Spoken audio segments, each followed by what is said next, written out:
한국에서도 보이스피싱에 대한 주의를 필요로 하지만 미국에서도 그러합니다. 얼마 전에 들은 이야기는 70세 이상 된 고령의 한 어르신에게 어느 날 젊은 남자가 전화를 해서 할머니 저예요 라고 했답니다.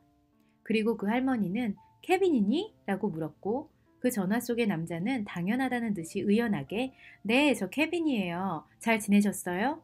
할머니, 제가 지금 갑자기 응급실에 입원을 해서 급히 돈이 필요한데 좀 보내주실 수 있으세요?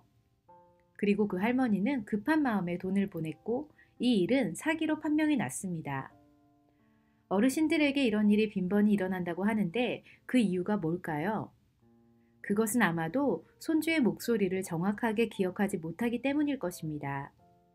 그도 그럴 것이 사실상 손주들은 할머니와 자주 만나거나 통화하지 못하는 경우가 많고 1년에 한두 번 명절 때 얼굴을 보는 것이 전부인 경우도 허다합니다. 그렇다 보니 할머니들은 손주의 목소리를 기억해서라기보다는 손주라는 말에 너무 반가워서 이름부터 툭 나오는 것이겠지요. 이런 일은 우리 그리스도인들의 삶에서도 빈번하게 나타나곤 합니다. 우리의 마음의 귀에 들려지는 수많은 소리들 중에 어떤 것이 하나님의 소리인지 사단의 소리인지 또 내 마음의 소리인지 이거에 대한 분별이 쉽지 않습니다.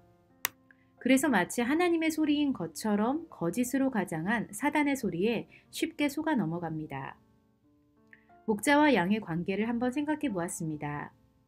신기하게도 양들은 자신의 목자의 음성을 알고 따라가지만 낯선 이의 음성은 따라가지 않습니다.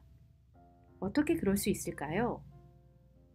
이유인즉 양들은 목자의 음성을 아침 저녁으로 계속 들어왔기 때문에 자신의 목자가 아닌 거짓 음성을 들으면 곧바로 알아차린다고 합니다.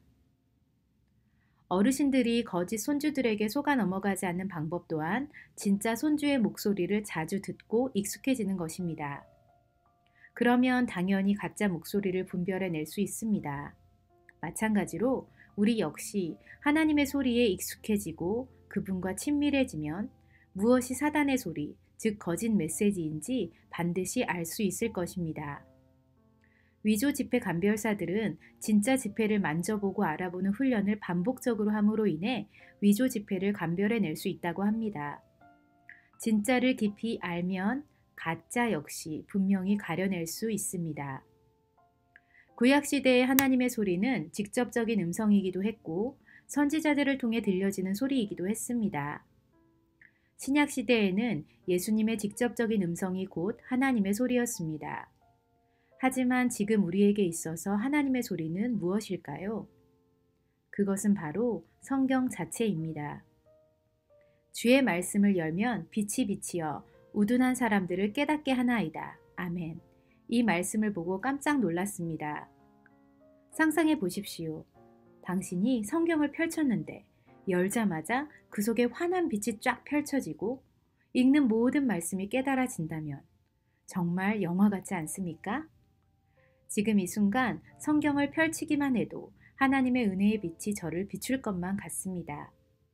이 하나님의 말씀을 읽고 듣고 묵상하고 되새기는 것만이 선한 목자이신 우리 주님의 음성을 잘 듣고 따라갈 수 있는 바른 길임을 기억하고 싶습니다.